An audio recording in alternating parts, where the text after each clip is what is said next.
everyone. We're up on the hill mountain over Santo Tomas, Iloilo, Barotac, Viejo. I know I probably didn't get that in order, but down below us is the highway in Santiago, and to the left is San Fernando, and up through the mountains is Barotac, Viejo. So we're up here riding the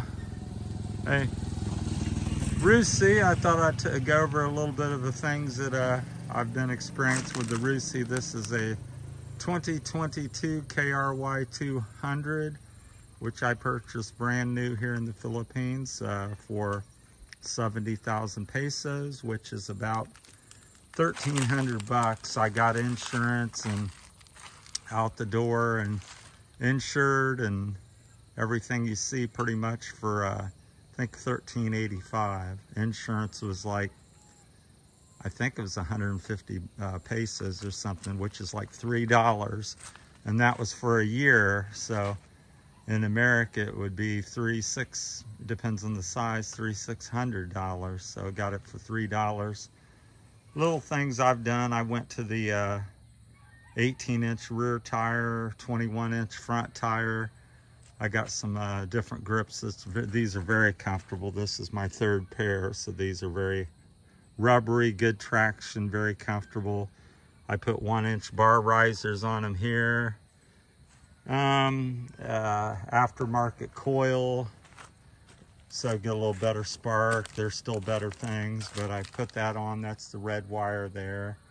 I got a aftermarket CDI box. Had the exhaust opened up so it breathes a little freer.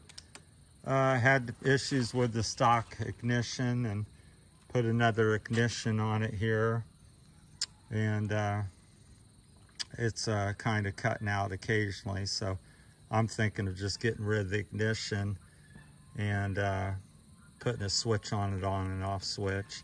Also, the reason to do that is when I put my key in it, the bars hit the key, and if I take the steering stops out, which is right here, there's one on each side that stops the fork from hitting the key. They'll give you a tightening steering radius, which is a little thing Graham Jarvis does. He's a world-renowned hard enduro champion, so he runs no steering stops, and it lets you turn very sharply and maneuver the bike like a trials rider.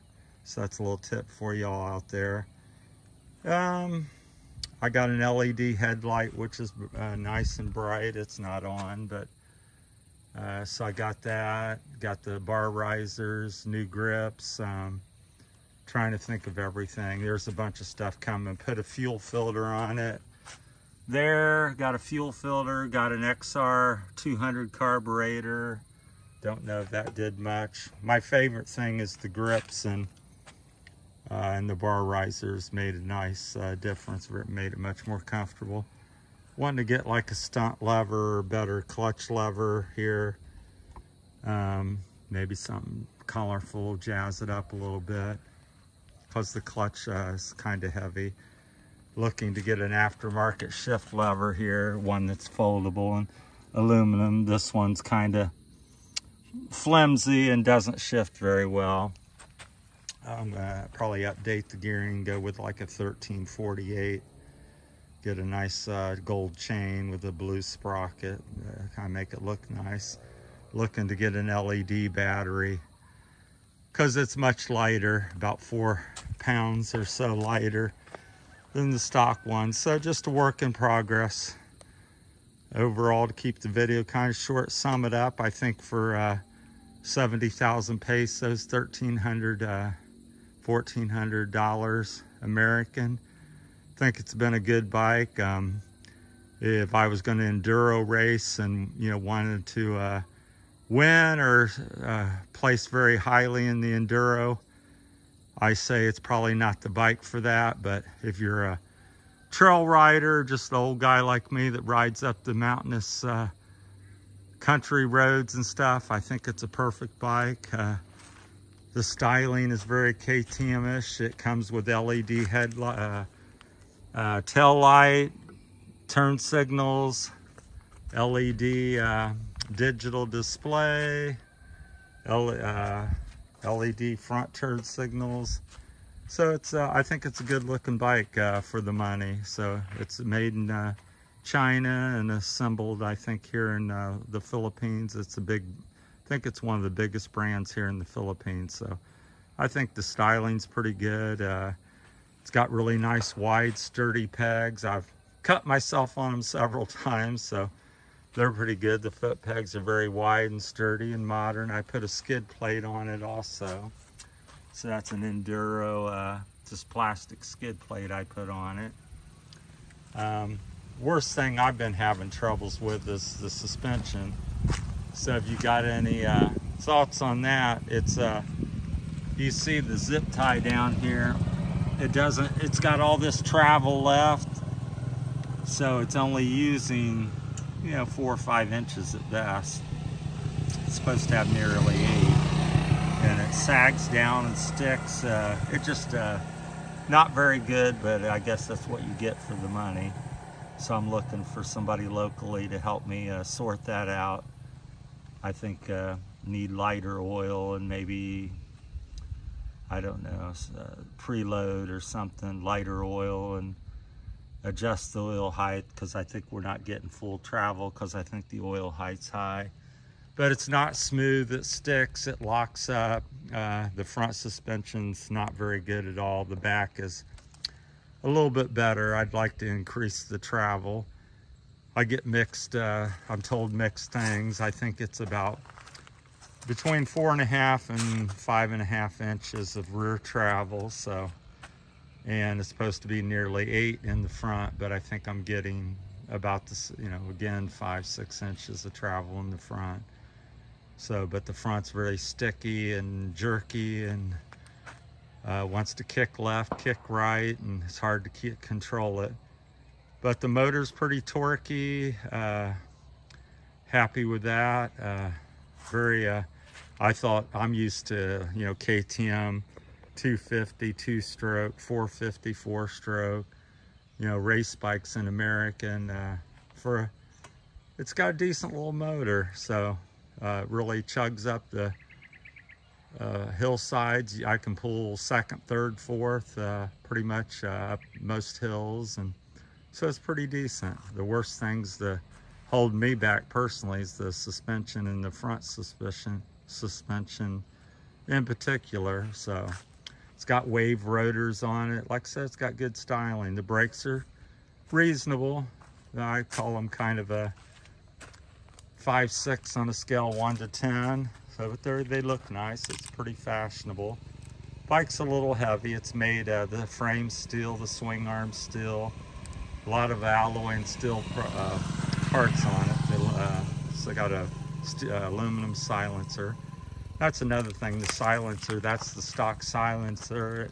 It looks pretty good. It's not too big and bulky, and I had the insert removed, so it's a little more throaty and breathes a little bit better. But the only real problem I've had, braking, is the ignition. So I'm gonna have a switch installed and take out the steering stops and improve that. So, well, let me know what you've done with your Rusi, and if you live in the Philippines. I'm over in Barotac, Viejo, Iloilo area, and always looking to talk bike or friends and hike, and so give me a shout out and we connect. I'm up on the mountainside, just beautiful here. I'll give you a quick pan around there. There's the bay near the house, and across on that other little peninsula, there's the port.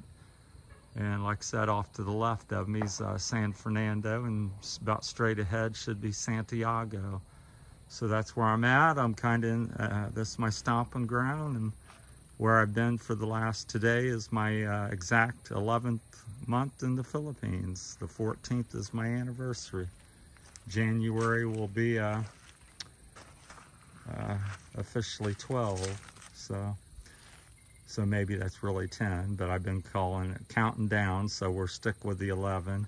It's got nice little passenger pegs. They're kind of lightweight looking, good. Got little knobbies on them, fold out easy, so they're pretty trick looking on You know, inexpensive bike, just single piston caliber on the front and dual piston on the front. So it's got a plastic tank. That's another thing I like. It's not steel. I think it's around 8 liters. I've not measured it real thoroughly, but 7.5, 8 liters I think it gets. So it's a 2.5, 3 gallon tank. And so I think you probably get 80 to 120 miles would be a guess. I don't really push it and keep track of it that much, so I'm not real sure and precise on that, but I think you get about 30, 40 kilometers per gallon. So it would be a guesstimate. So forks are pretty beefy and very precise. They don't have a lot of flex in them.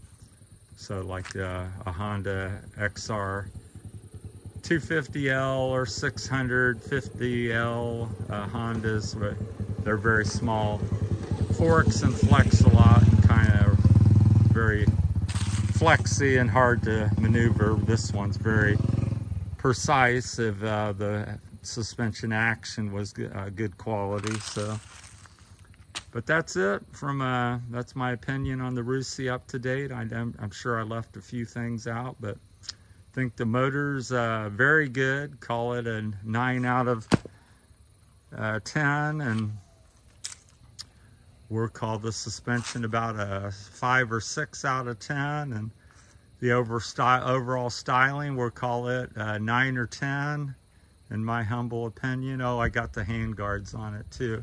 Comes with aluminum handlebars, and I added the orange Xerbus hand guards. So they're also new. So if you have any questions, I'm sure I left something out. Fender's stock. It's pretty nice looking front fender.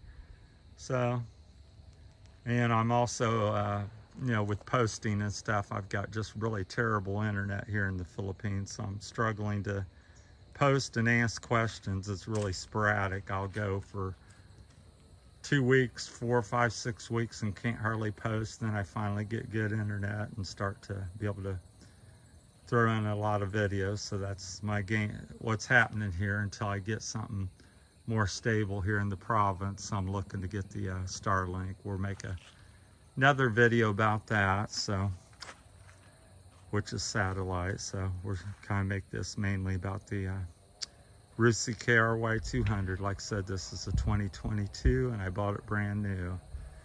So having a little bit of time trying to get a registration for it, but that's the plate you get from the store. So I just they stuck that on and said just ride local and be safe. So far after 6-7 months I haven't been pulled over. So there you go. Thanks for watching, everybody. Subscribe, like, share, and comment. Thank you.